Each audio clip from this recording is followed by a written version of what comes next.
Hey there, fellow drivers. Welcome back to our channel. Today, we're tackling a hot topic, literally, car overheating, especially in the year 2025 when vehicles are getting smarter and more high-tech.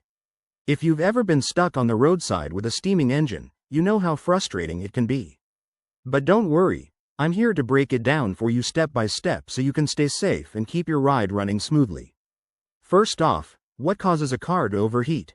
In 2025, with the rise of electric and hybrid vehicles, common culprits include low coolant levels, a malfunctioning thermostat, or even issues with the advanced cooling systems that many new cars have.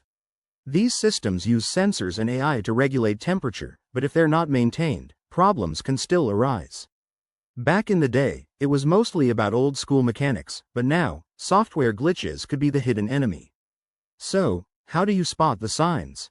Keep an eye on your dashboard. If the temperature gauge is spiking, that's a red flag. You might also notice steam coming from under the hood, a sweet smell from leaking coolant, or even your car losing power.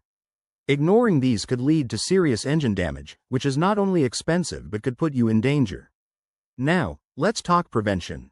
Regular maintenance is key. Check your coolant levels monthly, ensure your radiator is clean, and for 2025 models, make sure your vehicle's diagnostic app is up to date.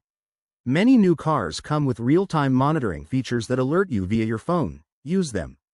If you suspect an issue, pull over safely, let the engine cool, and add coolant if needed, but never open the radiator cap when it's hot.